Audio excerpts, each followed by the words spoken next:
DDP joins the Kurt Angle, Teddy Long, and of course the Rock and Roll Express that have been announced thus far. So yeah, he joins Kurt Angle. Quite a nice little group going on right there. Matt, I think we should, it is that sort of, well, we're coming closer and ever closer to, of course, that time of the year, Matt, which is probably the most busiest time, I would imagine, in a lot of our wrestling years. And I'm sure you'll remember this music, Matt, as we go in and we give everybody a little bit of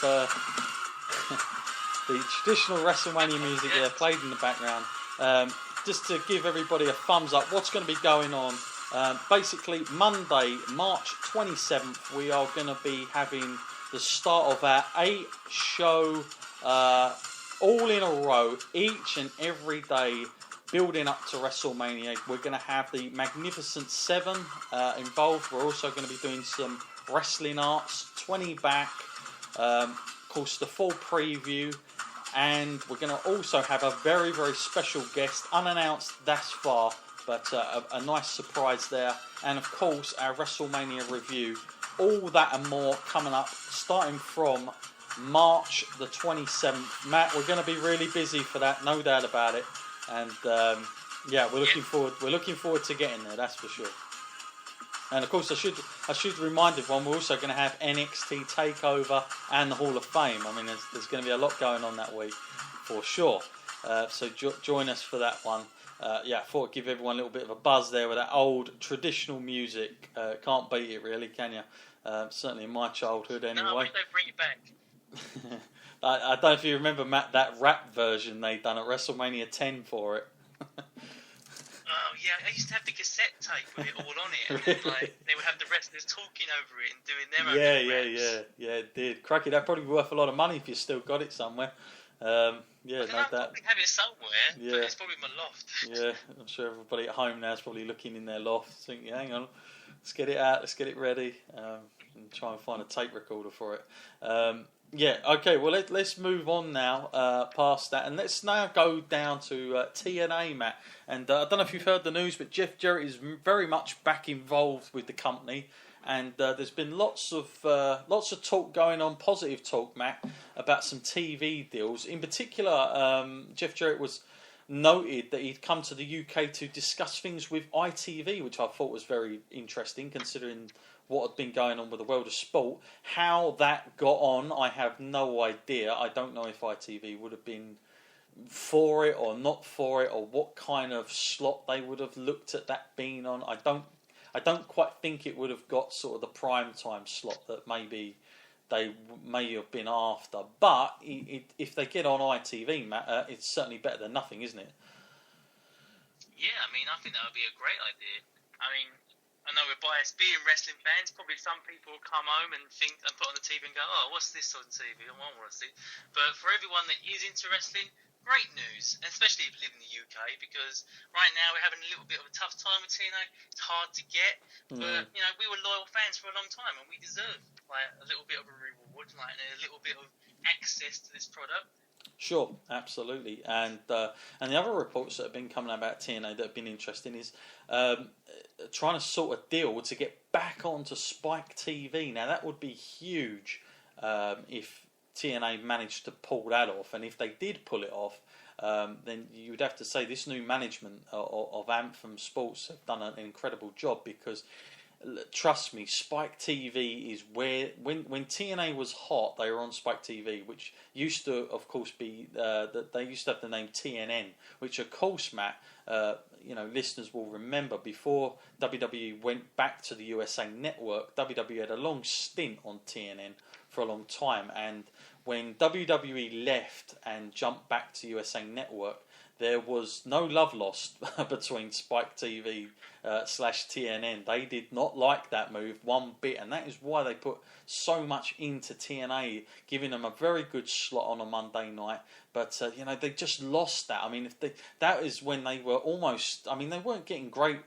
I tell you what they were doing. They were getting as good as ratings as SmackDown currently gets. That's how good TNA was at one point, Matt. I mean, it takes a lot to think about now, but that was only 4 or 5 years ago. So You consider how far they've dropped now.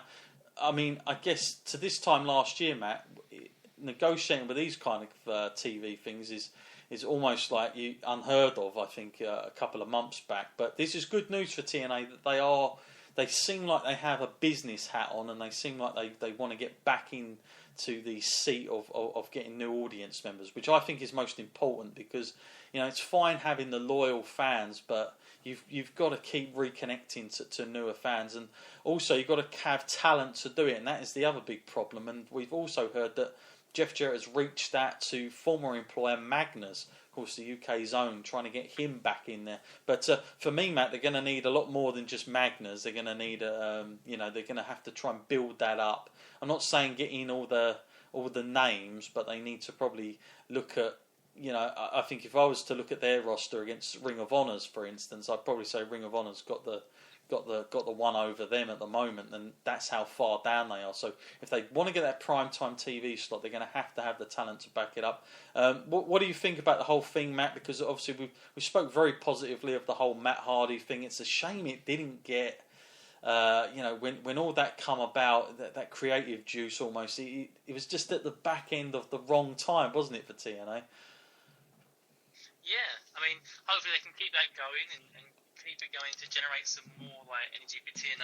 I mean, I'm still not bored of the Matt Hardy situation. This Expedition of Gold kind of thing they're doing now is really entertaining, and it shows the kind of bond that TNA is willing to have with other companies, that they'll work with them and share talent, and that's a good thing. It helps, it's healthy for the wrestling business that way, because then it gives other people exposure, and the more wrestling that people get into, the better, I'd say.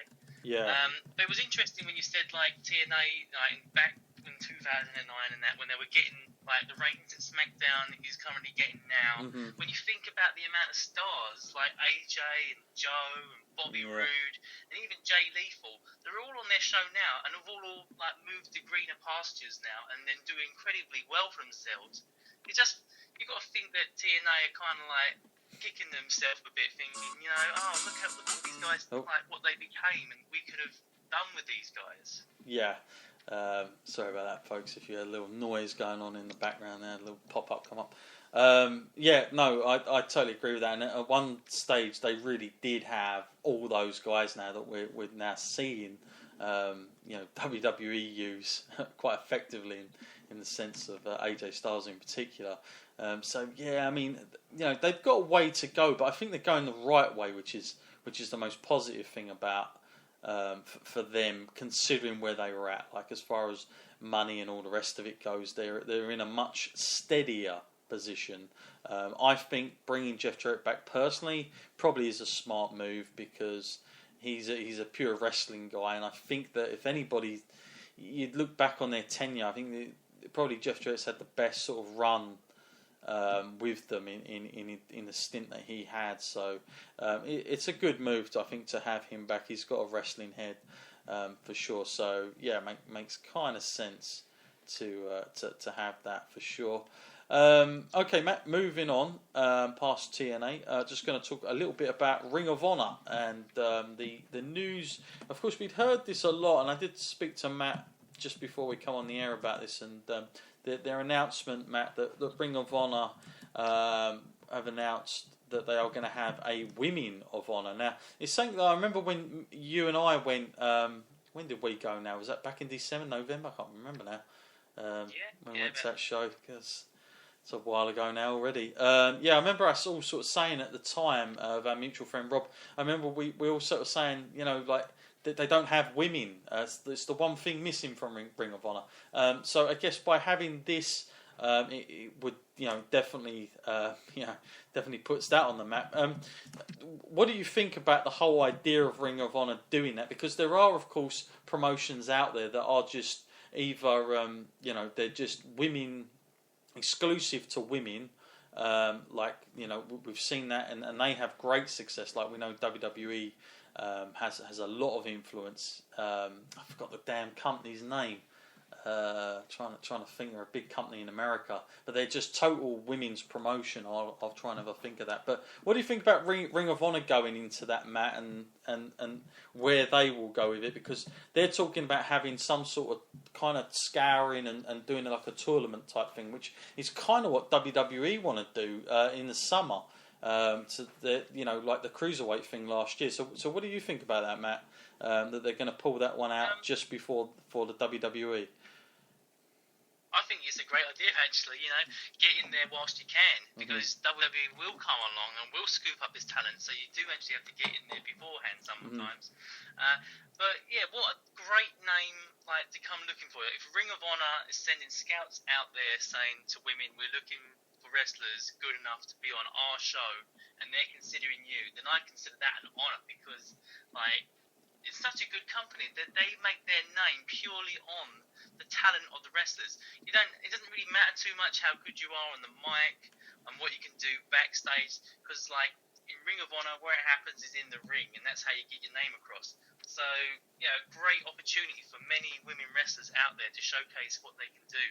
And, even if you just some women might consider using the tournament of Ring of Honor in order to get their name out to WWE, perhaps even. Yeah. And there's no shame in that, because you have to sort of aim to the top, and that's what most wrestlers do.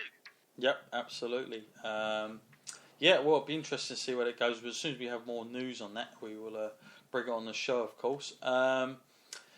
More breaking news going on, Matt, as we're up live. Of course, we're going to get this, and that is, I don't know if you've seen this, Matt, the announcement that the New Day are going to be revealed as the big WrestleMania announcement, that they are going to be this year's hosts, Matt. What do you think about that?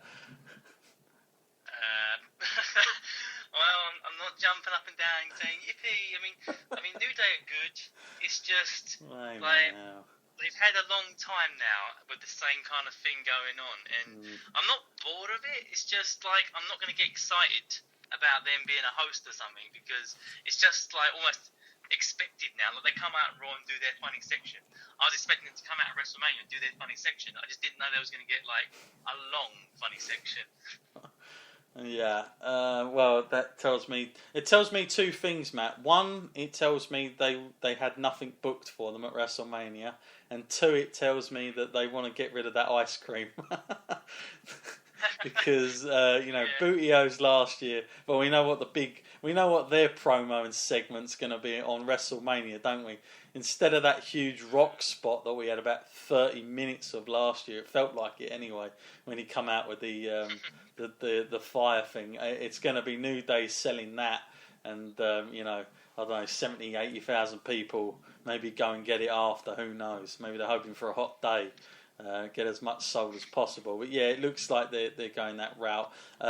Don't forget, folks, if you want to get in touch with us tonight live on the show, feel free to email us in at the WrestlingSkullPodcast@gmail.com. We're going to get to questions in a little while.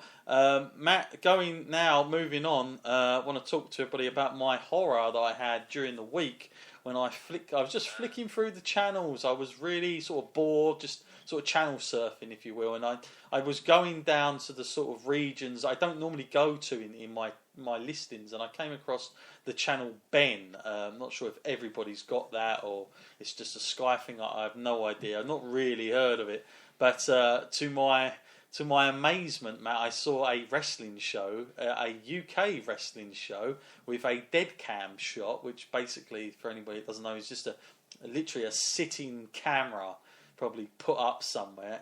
We had the play-by-play guy on a microphone that could speak over to everybody. We had about 30 people in the audience, and I was watching what was a Royal Rumble, not a Battle Royal, an actual Royal Rumble, and it was. This is the sort of thing that gives British wrestling, I think, a bad name. I really do. And to see it on TV, I couldn't believe it, Matt. I really couldn't.